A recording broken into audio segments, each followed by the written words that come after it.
কিয়ামতের ময়দান এমন কঠিন, আল্লাহ তাআলা কোরআনুল কারীমের বিভিন্ন জায়গায় কিয়ামতের ময়দানের সাম্যক চিত্র তুলে ধরেন। সূরা আবাসার মধ্যে আল্লাহ তাআলা বলেন, ইয়াউমা ইয়াফিরুল মারউ মিন আখিহি ওয়া উম্মিহি ওয়া আবিহি ওয়া সাহিবাতিহি ওয়া বানিহি লিকুল্লি ইমরিইম মিনহুম ইয়াউমাইযিন শা'নুন ইউগনি। দুনিয়ার মুসিবতে সন্তান যদি পড়ে, মা জীবন দিয়ে সন্তানকে মুসিবত থেকে বাঁচায়, কিন্তু পরকালের মুসিবত এমন মুসিবত, সেই দিন ভাই ভাইয়ের থেকে পলায়ন করবে, পিতামাতার থেকে মানুষ পলায়ন করবে, স্ত্রী সন্তানদের থেকে পলায়ন করবে। অথচ এই দুনিয়ায় যত ক্লান্তি তার দেহে থাকুক না কেন, যত পরিশ্রম করে দুর্বল হয়ে যাক না কেন, যখন সন্তানের চেহারার দিকে তাকায় সব কষ্ট মুহূর্তের মধ্যে সে ভুলে যায়। কিন্তু কিয়ামতের দিন ওই সন্তানের থেকে পালায়া থাকবে। প্রত্যেকটা মানুষ নিজের চিন্তায় বিভোর থাকবে। এমনও হবে, তাফসীরের মধ্যে আসছে, এক লোক আল্লাহ তাআলার কাছে দরখাস্ত করবে, বলবে, আল্লাহ, গোটা দুনিয়ার সব মানুষকে জাহান্নামে দিয়ে হলেও আমাকে মাফ করে আপনি জান্নাত দিয়ে দেন। তার মানে ওই দিন আমার ভাই আমারে চিনবে না। যে স্ত্রী সন্তানের প্রতি এত মোহাব্বত, মা বাবার সন্তানের প্রতি মোহাব্বত, ওই মা বাবা স্ত্রী সন্তান কিয়ামতের দিন আমাকে আপনাকে চিনবে না। কিন্তু ওই কঠিন মুসিবতের দিন মুহাম্মাদুর রাসূলুল্লাহ তার গুনাহগার উম্মতকে ভুলবে না। উম্মতের চিন্তায় তিনি পেরেশান থাকবেন। নবীজি বলেন, হাদিসে আসছে, একবার নবীজি দৌড়ায় চলে যাবেন হাউজে কাউসারের কাছে দেখার জন্য, না জানি তার কোন উম্মত পানি পান থেকে মাহরুম হয়ে যায় কিনা।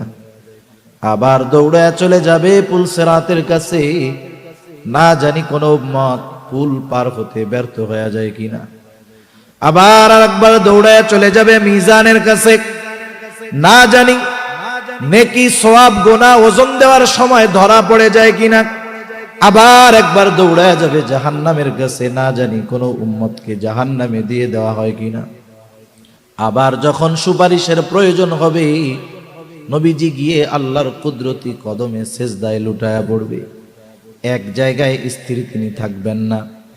সব নবী জান্নাত অভিমুখে রওনা হয়ে যাবে, জান্নাতের দরজায় পৌঁছায়া যাবে। জান্নাতের দরজা বন্ধ, জিজ্ঞাসা করা হবে জান্নাতের দরজা কেন খোলা হয় না। জবাব দেওয়া হবে, যিনি আসলে খোলা হবে তিনি আসেন নাই। কে তিনি? তিনি হলেন মুহাম্মাদুর রাসূলুল্লাহ। কোথায় তিনি? হাসরের ময়দানে উম্মতের চিন্তায় বিভোর। যতক্ষণ না আল্লাহ তাআলার পক্ষ থেকে যেই উম্মতের যাররা পরিমাণ ঈমান আছে, ওই উম্মতের ব্যাপারেও যতক্ষণ না ক্ষমার ব্যাপারে নিশ্চয়তা পাবেন, ততক্ষণ নবী নিজে জান্নাতে প্রবেশ করবে না। লাকাদ মান্নাল্লাহু আলাল মুমিনিনা ইয বা'আসা ফীহিম রাসূলাম মিন আনফুসিহিম। আল্লাহ রাব্বুল আলামিন বলেন, মুমিনদের উপর আল্লাহ তাআলার বিশেষ অনুগ্রহ যে তিনি তাদের মধ্য থেকে তাদের জন্য একজন রাসূল প্রেরণ করেছেন। রাসূল আকরাম সাল্লাল্লাহু আলাইহি ওয়াসাল্লাম হলেন মুমিনদের জন্য আল্লাহ তাআলার পক্ষ থেকে স্পেশাল এক অনুগ্রহ। তবে আমার আপনার নবী গোটা সৃষ্টি জগতের জন্য রহমত। আমরা যখন নামাজ পড়ি, ইমামের পেছনে যখন পড়ি, ইমামের কেরাত, মুসল্লির কেরাত, যখন নিজে পড়ি সূরা ফাতিহা পড়ি, সূরা ফাতিহার শুরুতেই আমরা পড়ি, বলি আলহামদুলিল্লাহি রাব্বিল আলামিন। আমরা বলি সকল প্রশংসা আল্লাহর জন্য, যিনি হলেন জগৎ সমূহের প্রতিপালক, জগৎ সমূহের রব, রব্বুল আলামিন। সেই রব্বুল আলামিন আমার আপনার নবীজির ব্যাপারে ঘোষণা দিচ্ছেন, জানায়া দিচ্ছেন, ওয়ামা আরসালনাকা ইল্লা রাহমাতাল লিল আলামিন। আল্লাহ তাআলা বলেন, আমি আপনাকে জগৎ সমূহের জন্য রহমত হিসাবে প্রেরণ করেছি। তাহলে আল্লাহ তাআলা হলেন রব্বুল আলামিন, আমার আপনার নবীজি হলেন রহমাতুল লিল আলামিন। আল্লাহ তাআলা তার রবুবিয়তের বিস্তার যতদূর পর্যন্ত ছড়িয়েছেন, আমার আপনার নবীজিকে আল্লাহ তাআলা ততদূর পর্যন্ত রহমত হিসাবে ঘোষণা করেছে। আমার আপনার নবীজির নবুয়তের বিস্তৃতি ততদূর, আল্লাহ তাআলার রবুবিয়তের বিস্তৃতি যতদূর। আল্লাহ তাআলা যেই জায়গার রব, আমার আপনার নবীও সেই জায়গার রহমত। সুবহান। সৃষ্টি জগতের একটা ইঞ্চি জায়গাও বাকি নাই যেই জায়গাতে আল্লাহ তাআলার রবুবিয়ত নাই, আর ওই জায়গাতে আমার আপনার নবীজি রহমত হিসাবে অভিহিত হন নাই। সৃষ্টি জগতে এমন একটা ইঞ্চি জায়গাও নাই। সুবহানাল্লাহ। এজন্য কবি অনেক সুন্দর কথা বলেন, রবুবিয়ত खुदा की है जहाँ तक, नबुवती मुस्तफा की है वहाँ तक। আল্লাহ তাআলার রবুবিয়তের বিস্তার যতদূর, আমার আপনার নবীজির নবুয়াত ততদূর, তথা নবীজি গোটা সৃষ্টি জগতের জন্য রহমত। ইবনে কাসির রাহমাতুল্লাহি আলাইহি সহ ইমাম তাবারি রাহমাতুল্লাহি আলাইহি তাফসীরের মধ্যে লেখেন, যদিও রাসূলুল্লাহ সাল্লাল্লাহু আলাইহি ওয়াসাল্লাম মুমিনদের জন্য স্পেশাল অনুগ্রহ, তবে তিনি তো রহমাতুল লিল আলামিন। এই জন্য গোটা সৃষ্টি জগতের সব সৃষ্টি নবীজি রহমত হওয়ার সুবিধা তারা ভোগ করেছে। শুধু তাই না, কাফেররাও আমার আপনার নবীজি রহমত হওয়ার সুবিধা তারাও ভোগ করেছে। আবু জেহেল কাট্টা একজন কাফের। আবু জেহেল একদিন নবীজির সামনে এসে আল্লাহ তাআলার কাছে দোয়া করতেছে। এখন কথা হইল, আবু জেহেল কেন দোয়া করে? বিষয় হলো, মক্কার কাফের যারা ছিল এরা যদিও শিরকের সাথে জড়িত ছিল, কিন্তু এরা আল্লাহ তাআলার অস্তিত্বে বিশ্বাসী ছিল। আল্লাহ তাআলাকে তারা বিশ্বাস করত, এ কথা আমার নয়, স্বয়ং আল্লাহ তাআলা কোরআনুল কারীমের মধ্যে বলেন, ওয়ালা ইন সাআলতাহুম মান খালাকাস সামাওয়াতি ওয়াল আরদা লায়াকুলুন্নাল্লাহ। আল্লাহ রাব্বুল আলামিন বলেন, আপনি যদি মক্কার মুশরিকদেরকে জিজ্ঞাসা করেন, মান খালাকাস সামাওয়াতি ওয়াল আরদ, আসমান এবং জমিনের স্রষ্টা কে, মক্কার মুশরিকদেরকে যদি আপনি এই প্রশ্ন করেন, তারা তাদের দেব দেবীদের কথা বলবে না, লাত মানাত উজ্জার কথা বলবে না।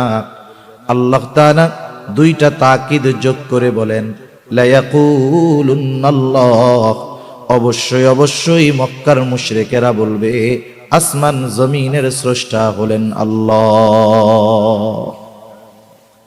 আরো আয়াত আছে, আমি বলতে গেলে আলোচনা লম্বা হয়ে যাবে।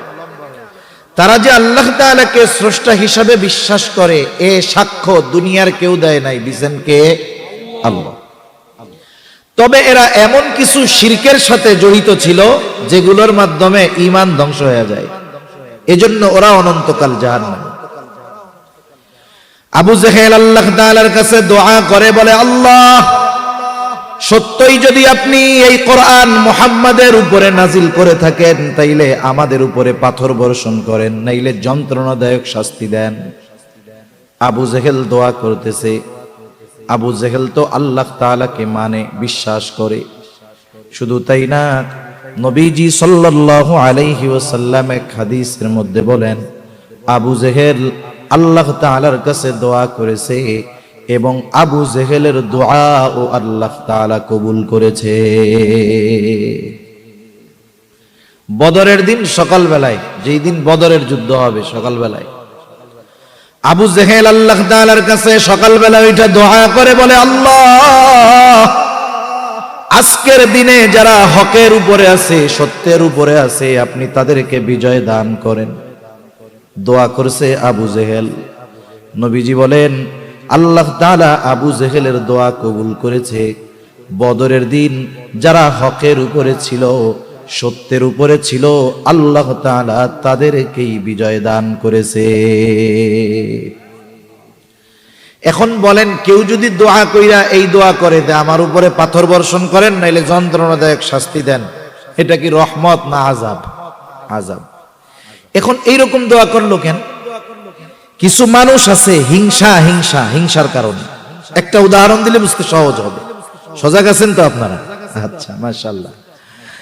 মনে করেন একজন গরিব মানুষ, অসহায় মানুষ, একেবারে দিন মজুর, অন্যের বাড়িতে কাজ করে খাওয়া লাগে তার। সে এক বাড়িতে কাজ করে, ওই বাড়ির মালিক 2-3 তলা বিল্ডিং এর মালিক, তার বড় টাকা পয়সা আছে, বড় বাড়ি আছে, গাড়ি আছে। ওই বাড়িতে এক আল্লাহর বান্দা কাজ করে, একেবারে গরিব মানুষ, কাজ করে ঠিক, কিন্তু কাজ করার ফাঁকে ফাঁকে কষ্ট করে হলেও সে তার সন্তানকে লেখাপড়া শিখাইছে। মনে করেন দুনিয়ার লাইনের লেখাপড়াই শিখাইছে। এখন ছেলেটাও চিন্তা করছে, আরে আমার বাপ আমাকে কত মেহনত করে লেখাপড়া শিখাচ্ছে, আমার তো শেখার দরকার। ও লেখাপড়া যত্ন সহকারে করছে, ঢাকা শহর থেকে লেখাপড়া করে এখন সে বিসিএস ক্যাডার হয়ে গেছে। মনে করেন বিসিএস ক্যাডার হয়ে সে এখন বড় অফিসার। বলেন তো তার বাবার কষ্ট কি আর থাকবে? থাকবে না। কিছু ভালো মানুষ আছে, এলাকায় যখন শুনছে যে অমুক চাচা অসহায়, নিঃস্ব, ঘর বাড়ি কিছুই নাই, ওনার ছেলে বড় অফিসার হইছে, যাক চাচার এই কষ্টের অবসান হইল, এখন একটু শান্তিতে জীবন যাপন করবে। কিছু মানুষ চায়ের দোকানে আলোচনা করতেছে ওনার ব্যাপারে আর ওনার ছেলের ব্যাপারে। একজন বলতেছে, শুনছো অমুকের ছেলে এত বড় অফিসার হইছে, আলহামদুলিল্লাহ, চাচার কষ্ট দূর হয়ে গেছে। এখন বলেন তো, একজন মানুষের যদি সমৃদ্ধি হয়, উন্নতি হয়, অগ্রগতি হয়, সমাজের সব মানুষ কি খুশি হয় নাকি? কিছু মানুষের চুলকানি হয় না? হয়। এখন এই আলোচনা যখন চলতেছে, ওই পাশে এক জায়গায় বসা ওই ব্যক্তি, যার বাড়িতে ওই মুরব্বী তথা ওই ছেলের বাবা কাজ করত, এখন চিন্তা করছে ওর পোলা এত বড় অফিসার হয়ে গেল, কয়দিন পরে তো আমার 2 তলা ছাড়াইয়া 5 তলা বাড়ি করবে। এখন তার মধ্যে হিংসা আসছে, হিংসা। সে কি বলবে? আরে বাদ দাও, অমুকের ছেলে যা হয় হোক, এই তো 2 মাস আগেও আমার বাড়িতে কামলা দিয়া খাইছে। এখন বলেন তো, এ কথা বলার দ্বারা কি বুঝলেন? কিসের থেকে বলছে? হিংসার থেকে। আবার অনেক মানুষ এরকমও বলে যে অমুকের ছেলে এত বড় অফিসার, ওরে বাবা, এ খবর শোনার আগে আমি মরলাম না কেন? এরকম তো আলহামদুলিল্লাহ আপনাদের এলাকায় লোকজন নাই, আলহামদুলিল্লাহ। এখন বলেন তো, ওই টাইমে যদি আজরাইল আইসা বলে, তাহলে তোমার যেহেতু মরতে চায় আমার সাথে চলো, ও কি বলবে? কথার কথা কি বলবে? আরে ভাই, ও তো এমনি কইছে। তাহলে দেখেন, অনেক সময় মানুষ বলে যে আমি মরলাম না কেন, বাইসা আছি কেন? এ কথা কেন বলে? হিংসার কারণে বলে, অন্তরের রোগের কারণে বলে, ঠিক কিনা? আবু জেহেল তো মনে করতো মক্কার মধ্যে ওর চাইতে যোগ্য লোক আর কেউ নাই, কারণ সে সমাজপতি, সমাজের নেতা, এলাকার নেতা, তার কথায় সবাই উঠে আর বসে। সে কেমন যেন বলতে চায়, মুহাম্মদ তো গরিব মানুষ, এ তো এর কাছে কোরআন কেন নাজিল করলেন আল্লাহ? এই কাজটা তো ঠিক হয় নাই। কেমন যেন আল্লাহ তাআলাকে বলতেছে, সাথে সাথে নবীজির উপরে কোরআন নাজিল হওয়ার কারণে নবীর সামনে টিটকারি কইরা কথাটা বলতেছে। আবু জেহেল এই কথা বলার পরে আবু জেহেলের কথার জবাব আল্লাহ তাআলা পাঠায়া দিলেন। নবীজির জবান দিয়ে আল্লাহ তাআলা আবু জেহেলের এই কথার জবাব জানায় দেন। কেমন যেন আল্লাহ তাআলা বলেন, আবু জেহেল রে, তুই যেই দোয়া করেছিস, তুই যেই কামনা করেছিস, আমি সেইটা তোরে দিতাম, পাথর মাইরা তোরে আমি সাইজ কইরা দিতাম, কিন্তু কেন আমি আযাব দেই না, গজব দেই না, শুইনা নে। আল্লাহ তাআলা আমার আপনার নবীর জবান দিয়ে বের করলেন, ওয়ামা কানাল্লাহু লিয়ুআযযিবাহুম ওয়া আনতা ফীহিম। হাবিব, আপনি যেহেতু তাদের মধ্যে আছেন, আপনি যতক্ষণ তাদের মধ্যে আছেন, আপনি অবস্থান করার কারণেই আমি তাদেরকে আযাব দিব না। আল্লাহ তাআলা কি বললেন? সাইজ তোরে করতাম, কেন করি না জানিস? রহমাতুল লিল আলামিন দুনিয়ার জমিনে আছে, এই জন্য সাইজ করি না। এই উপকার শুধু যে আবু জেহেল ভোগ করেছে তা না, কিয়ামত পর্যন্ত সব মানুষ ভোগ করবে, নেককার হোক আর পাপী হোক। রহমাতুল লিল আলামিন দোয়া করে গেছে, আল্লাহ আমার উম্মতের অবাধ্যতার কারণে, পাপের কারণে আপনি তাদেরকে সমূলে শেষ করে দিবেন না। শুধুমাত্র নবীজির সম্মানার্থে এত পাপাচার অনাচার, এত গুনাহ হওয়ার পরেও আল্লাহ তাআলা মাঝে মধ্যে একটু ভূমিকম্প দিয়ে সতর্ক করে, কিন্তু চূড়ান্তভাবে এই উম্মতকে নিঃস্ব করে দেয় না। সেজন্য নবীজি হলেন রাহমাতুল লিল আলামিন। তবে উম্মতের প্রতি কত দরদি ছিলেন নবী, আল্লাহ তাআলা এই কথাও জানায় দেন। আমার আপনার নবী উম্মতকে ভালোবাসতেন, উম্মতের মোহাব্বত ভালোবাসা নবীজির অন্তরে ছিল। আমরা তো অনেক সময় উলামায়ে কেরাম আলোচনা করেন, আমরাও করি, নবীকে ভালোবাসতে হবে। কেন ভালোবাসতে হবে? এর কিছু যৌক্তিক কারণও আছে, হাদিস কোরআনেও আছে। স্বাভাবিক বিষয়, একটা মানুষ যদি আমার আপনার জন্য সর্বোচ্চ দরদি হয়, আমার আপনার জন্য যদি সে জীবন দিতে প্রস্তুত থাকে, বলেন তো আমিও তাকে জীবন দিয়ে মোহাব্বত করব কি করব না? এটা যুক্তি বলে। নবীজি আমাদেরকে মোহাব্বত করে দেন, কত মোহাব্বত করে দেন। আব্দুল্লাহ ইবনে আমর ইবনুল আস রাদিয়াল্লাহু তাআলা আনহু বলেন, একদিন আমরা নবীজির সাথে এক মজলিসের মধ্যে বসে আছি, হঠাৎ করে নবীজি তিলাওয়াত করলেন, আন্নান নাবিয়্য সাল্লাল্লাহু আলাইহি ওয়াসাল্লাম তাআলা মা কাওলাল্লাহি আযজা ওয়া জাল্লা ফি ইব্রাহিম আলাইহিস সালাম। আল্লাহ রাব্বুল আলামিন ইব্রাহিম আলাইহিস সালাতু ওয়াস সালামের ব্যাপারে যা নাজিল করেছেন, রাসূলুল্লাহ সাল্লাল্লাহু আলাইহি ওয়াসাল্লাম ওইটা তিলাওয়াত করলেন। কি নাজিল করেছে? আল্লাহ ইব্রাহিম আলাইহিস সালাম তার উম্মতের জন্য আল্লাহ তাআলার কাছে দোয়া করেছে, গুনাহগার উম্মতের মাগফিরাত কামনা করে দোয়া করেছে। আল্লাহ তাআলা ওই দোয়ার খবর কোরআনুল কারীমের মধ্যে আমাদের জানায়া দিয়েছে। প্রত্যেকটা নবী তার উম্মতকে ভালোবাসে। উম্মত গুনাহগার হোক আর নেককার হোক, ইমানদার হোক আর বেঈমান হোক, নবী তার উম্মতকে ভালোবাসে। সব নবী চায় তার সব উম্মত নাজাত পাক, জান্নাতি হয়ে যাক। বরং অনেক সময় পাপীগুলার ব্যাপারে চিন্তিত বেশি থাকে। যেমন মনে করেন এক লোকের 5টা ছেলে,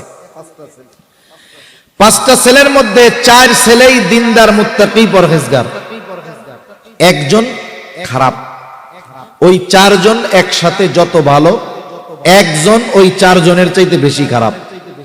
এখন বলেন তো, মা বাবা যখন একা একা চিন্তা করে, তখন চিন্তা কি ওই ভালো 4 ছেলের জন্য বেশি করে না খারাপটার জন্য বেশি করে? বলেন তো, আল্লাহ তাআলার কাছে যখন দোয়া করে, নেককার 4 সন্তানের জন্য বেশি দোয়া করে নাকি বদকারটার জন্য করে? একটু চিন্তা কইরা দেখেন, সন্তান যত পাপী হোক, বদকার হোক, মা বাবা মোহাব্বতের কারণে সন্তানকে দূরে ঠেলে দেয় না। আল্লাহর কসম, আল্লাহর কসম, আল্লাহর কসম, আমার আপনার মা বাবা আমাকে আপনাকে যত ভালোবাসে, তার চাইতে বেশি ভালো মুহাম্মাদুর রাসূলুল্লাহ বাসে। ইব্রাহিম আলাইহিস সালাতু ওয়াস সালাম তার গুনাহগার উম্মতের মায়া, অন্তরে মোহাব্বত, এই জন্য দোয়া করতেছে, রব্বি ইন্নাহুন্না আযলালনা কাসীরাম মিনান নাস ফামান তাবিআনি ফাইন্নাহু মিন্নি ওয়ামান আসানি ফাইন্নাকা গফুরুর রহিম। ইব্রাহিম আলাইহিস সালাম বলে, ও আমার রব, এই প্রতিমাগুলো, এই মূর্তিগুলো অধিকাংশ মানুষকে পথচ্যুত করে ফেলছে, পথভ্রষ্ট করে ফেলছে। তবে যারা আমার আনুগত্য করেছে, আমার কথা মেনে শুনে ঈমান এনেছে, তারা তো আমার দলভুক্ত।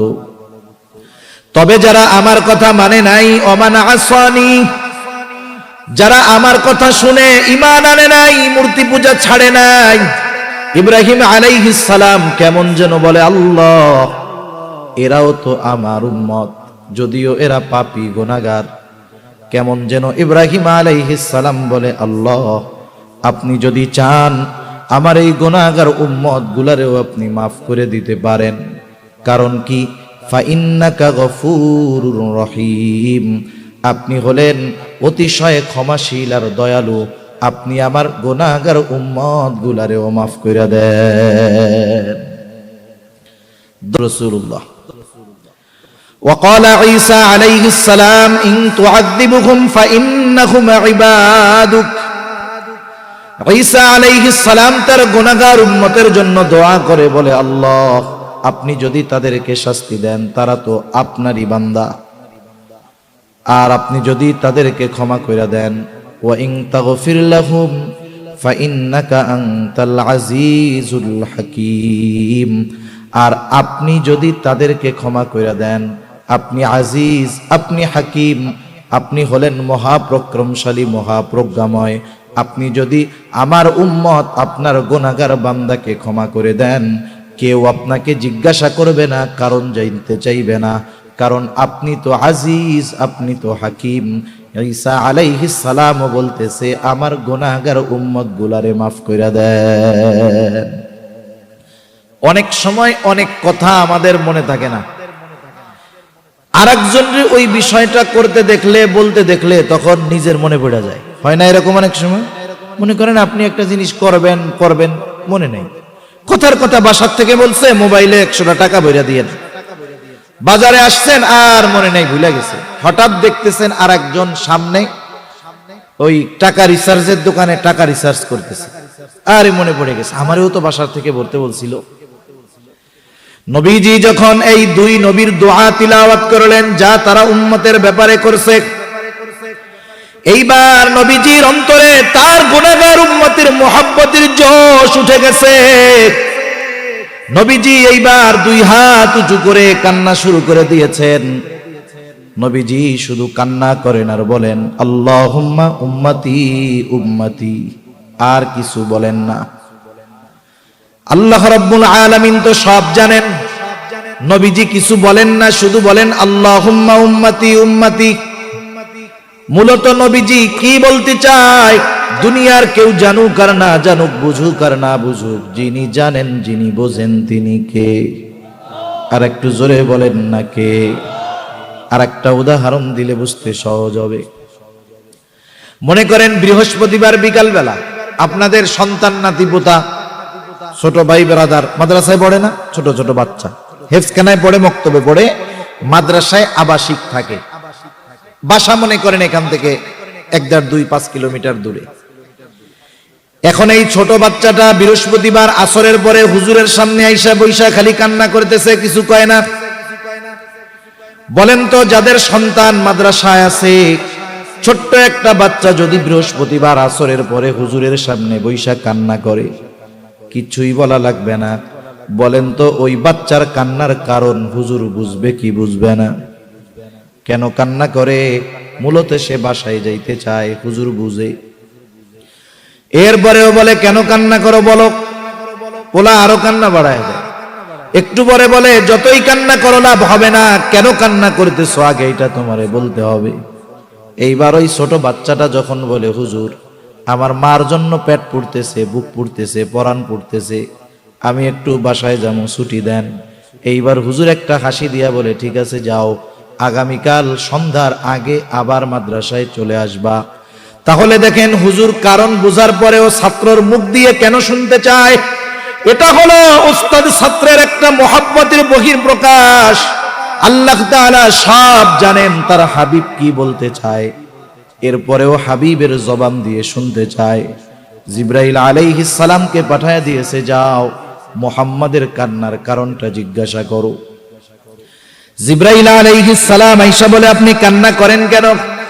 যদিও আপনার কান্নার কারণ আপনার মালিক জানে, রব জানে, এরপরেও তিনি জানতে চান কেন আপনি কান্না করেন। নবীজি এইবার সব কথা প্রাণ ভৈরা খুইলা জিব্রাইলের কাছে বইলা দিলেন।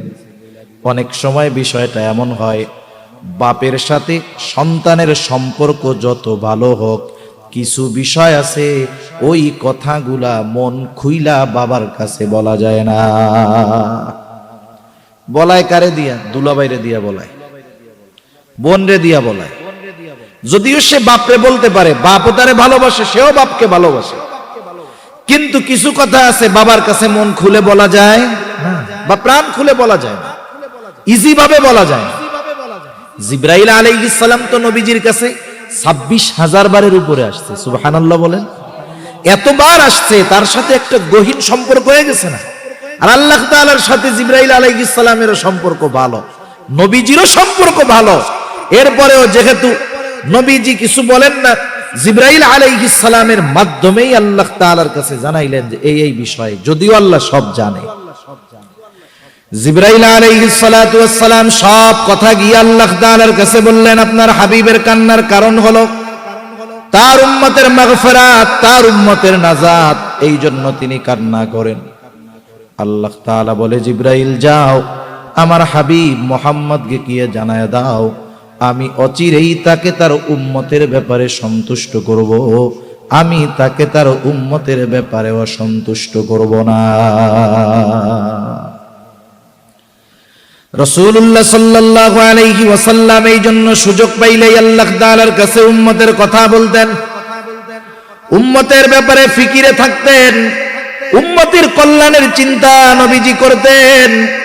শুধু তাই না, নবীজি তার উম্মতের প্রতি এত দয়া, এত মায়া ছিল, ওই উম্মত তার প্রতি সর্বোচ্চ ধৃষ্টতা প্রদর্শনের পরেও, তাকে রক্তাক্ত করার পরেও নবীজি তার ওই উম্মতের ব্যাপারে একটুও বদদোয়া দেন নাই। নবীজি যখন মক্কা থেকে তায়েফের উদ্দেশ্যে গেলেন দ্বীনি দাওয়াত দেওয়ার জন্য, তায়েফের মানুষও নবীজিকে বুঝলো না, তারাও নবীজির গায়ে পাথর মারা শুরু করলো। দলে দলে নবীজির গায়ে পাথর মেরে তারা রক্তাক্ত বানায় ফেললো। বড় এবং ধারালো পাথর তারা নবীজির গায়ে মেরেছে। আয়েশা সিদ্দিকা রাদিয়াল্লাহু তাআলা আনহা একদিন নবীজির গায়ে দাগ দেখে জিজ্ঞাসা করেন, ইয়া রাসূলুল্লাহ, আপনার কি কখনো বসন্ত হয়েছিল নাকি? নবীজি বলেন, না, আমার কখনো বসন্ত হয় নাই। তাইলে আপনার পিঠে এই দাগগুলো কিসের? নবীজি বললেন, আয়েশা, আমি দ্বীনের দাওয়াত দেওয়ার জন্য তায়েফে গিয়েছিলাম। তায়েফের মানুষ আমার কথা বুঝে নাই, আমার কথা শুনে নাই, না বুঝে তারা আমাকে পাথর নিক্ষেপ করে রক্তাক্ত করেছিল।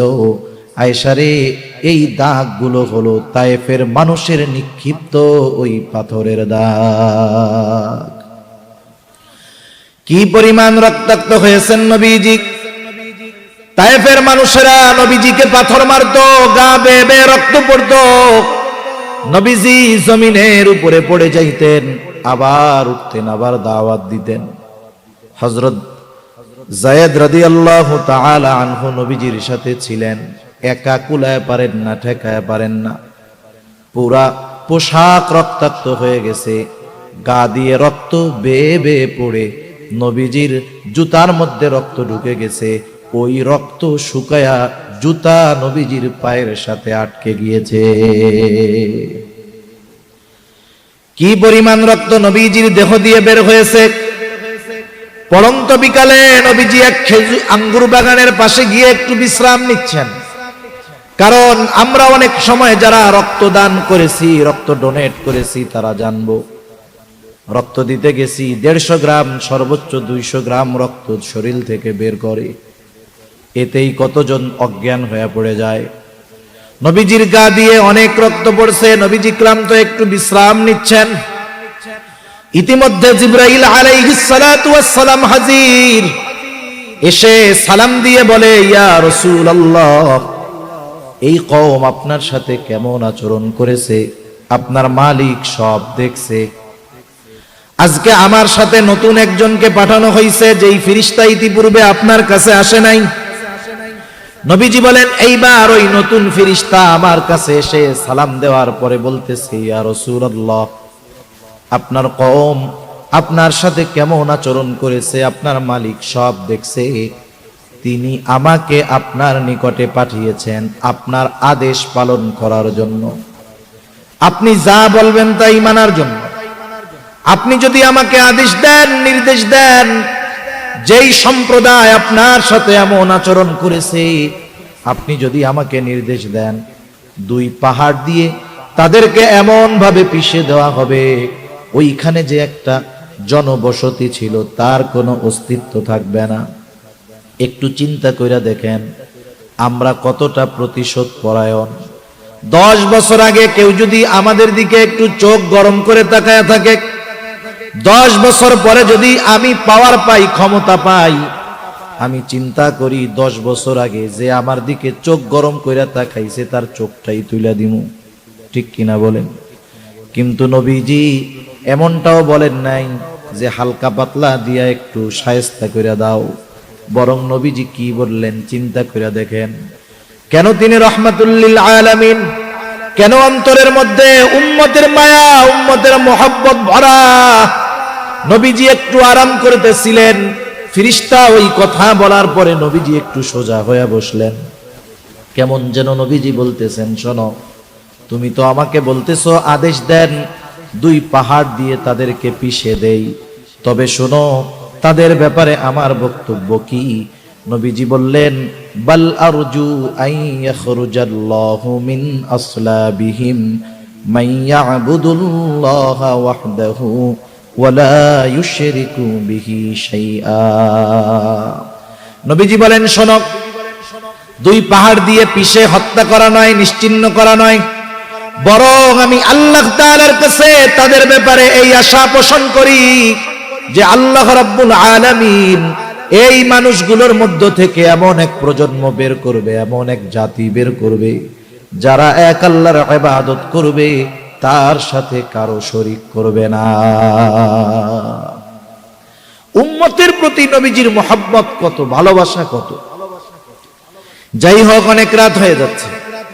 এখন বলেন, কিছু বিষয় আছে আমরা দেখি না, জানি না, কিন্তু আমাদেরকে এমন ব্যক্তি জানান যে ওই ব্যক্তির বিশ্বস্ততার কারণে তার কথা আমরা মাইনা নেই। মনে করেন আজ থেকে 25-30 বছর আগে মোবাইল ছিল না, ওই সময় দেখা কথা বলার চিন্তা করা এটাও তো অসম্ভব ছিল। অনেক সময় এমন হইতো যে একজন বিবাহ করছে, বিবাহ করে 1 বছর বাড়িতে ছিল, এরপরে আবার প্রবাসে চলে গেছে। প্রবাসে যখন গেছে তার স্ত্রী সন্তান সম্ভবা, সে সন্তানের মুখ দেখে বিদেশের বাড়িতে যাইতে পারে না। একটানা 10 বছর বিদেশের বাড়িতে থাকছে। এর মধ্যে সন্তানও বাবাকে দেখে নাই, বাবাও সন্তানকে দেখে নাই। চিঠির মাধ্যমে যোগাযোগ, কথাও বলার সুযোগ নাই। বলেন তো 10 বছর পরে ওই লোক যখন প্রবাস থেকে আসে, দেখার পরে কি তার সন্তান তাকে চিনবে? চিনবে না। কিন্তু যখনই মা বলবে এই যে তোমার আব্বা, এক লাফ দিয়া কোলে উঠে যাবে, ঠিক কিনা বলেন? যাচাই বাছাই করবে না যে আসলে আমার আব্বা কিনা, একটু টেস্ট করার দরকার, বোঝার দরকার। মার কথায় বিশ্বাস করে যাকে চিনে নাই, দেখে নাই, কথা হয় নাই, তাকে তার বাবা বলে স্বীকৃতি দিতে, স্বীকার করতে একটুও দ্বিধাদ্বন্দ্বের মধ্যে সে পড়ে না, ঠিক কিনা বলেন? নবীজি যে আমাদেরকে ভালোবাসেন এ কথা দুনিয়ার কেউ বলেন নাই। নবীজি যে আমাদের ভালোবাসেন এ কথার সাক্ষ্য দিয়েছেন আল্লাহ। কে একটু জোরে বলেন? উম্মতের প্রতি নবীজির দরদ, মায়া, মোহাব্বত, ভালোবাসা কত, এ সাক্ষ্য দিয়েছেন আল্লাহ। আর একটা কথা মনে আসলো তাই বলি। নবীজি যখন উম্মতের মাঝে দাওয়াত দিতেন, বিশেষ করে মক্কার কাফেররা যখন নবীজির দাওয়াত মানে নাই, বরং উল্টা আরো বিরোধিতা করেছে, নবীজি কষ্ট পাইছেন অনেক। কারণ একজন অপরিচিত মানুষকে একটা কথা বললে যদি বিশ্বাস না করে এক ব্যাপার, কিন্তু যাদের মধ্যে নবীজির 40টা বছর পার হয়েছে, যেই মানুষগুলো নবীজিকে আল আমিন উপাধি দিয়েছে, যেই মানুষগুলোই নবীজিকে আস-সাদিক উপাধি দিয়েছে, ওই মানুষগুলোই যখন নবীজির কথা বিশ্বাস করে নাই, মেনে নেয় নাই। বলেন তো নবীজির কষ্ট বেশি লেগেছে নাকি কম লেগেছে? একটা কথা সাধারণভাবে কেউ বিশ্বাস না করলে আমার কিছু আসে যায় না, কিন্তু ওই কথাটা যদি আমার আপনার বাবা মা কাছের মানুষ অবিশ্বাস করে, উল্টা অবিশ্বাস করে আর বলে দূর এইসব বাদ দিতে ফালতু কথা, আপনি বলতেছেন সত্য কথা, তাদের উপকারের কথা, তারা বলে ফালতু কথা। অন্য কেউ বললে যেমন তেমন, যদি কাছের মানুষগুলো এইরকম করে তাহলে কষ্ট বেশি লাগবে না কম লাগবে? টেনশনে খাওয়া দাওয়া বন্ধ হয়ে যাবে। নবীজিরও খাওয়া দাওয়া বন্ধ হয়ে গেছে চিন্তায়, যাহারে এরা তো সব আমার কাছের মানুষ, কিন্তু এরা আমার কথা বিশ্বাস করে না কেন, কথা মেনে নেয় না কেন? এরাই তো আমাকে সত্যবাদী উপাধি দিয়েছে, এরাই তো আমাকে আল আমিন বিশ্বস্ত উপাধি দিয়েছে, এরাই আমার কথা এখন মানে না। নবীজির অন্তরে কষ্ট, পেরেশানি। খাওয়া দাওয়া কমায় দিছেন, পেরেশানিতে খাওয়া দাওয়া কমছে, শারীরিকভাবে দুর্বল হয়ে গেছেন। কতটা অসুস্থ হয়েছেন, সে অসুস্থতার কথা আল্লাহ তাআলা বলেন, লাআল্লাকা বাখিউন নাফসাকা আলা আথারিহিম ইল্লাম ইউমিনু বিহাযাল হাদীসি আসাফা। এরা আপনার কথাগুলো মেনে না নেওয়ার কারণে, আপনার কথা মেনে ঈমান না আনার কারণে আপনি নিজেকে নিজে মৃত্যু মুখে ঠেলে দিচ্ছেন। তাহলে উম্মতের চিন্তায় নবীজি কতটা বিভোর ছিলেন যে উম্মত ঈমান না আনার কারণে অসুস্থ হয়ে যাইতেন। ওই নবী উম্মতের প্রতি কেমন দরদি এই ঘোষণা দিচ্ছেন আল্লাহ, সে কথাই আল্লাহ তাআলা বলেন, লাকাদ জাআকুম রাসূলুম মিন আনফুসিকুম আজিজুন আলাইহি মা আনিতুম হারিসুন আলাইকুম বিল মুমিনিনা রাউফুর রহিম।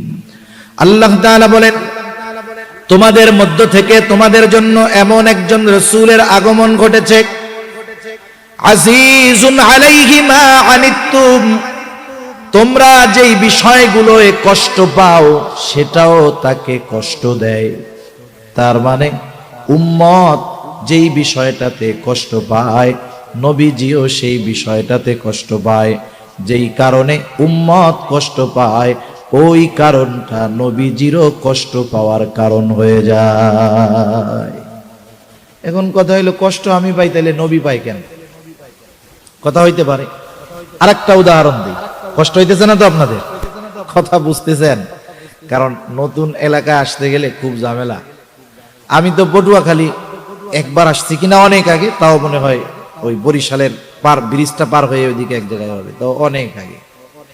তা এক এলাকায় না আসলে, আন্ডারস্ট্যান্ডিং না হইলে, দেখা কথা না শুনলে অনেক সময় যিনি বলেন তারও ইতস্ত লাগে। যারা শুনেন এই ধরনের কথা শুনে যদি অভ্যস্ত না থাকেন তাহলে শুনতেও ভালো লাগে না। আমিও আবার মনে করতেছি যে আপনারা কথা বুঝতেছেন কিনা আল্লাহই জানে। তা যাই হোক, দেখেন তো একজনের সন্তান আছে 3 বছরের এক বাচ্চা, বাচ্চার প্রচন্ড জ্বর, থার্মোমিটারের 108 পার হয়ে গেছে, 104 পার হয়ে গেছে।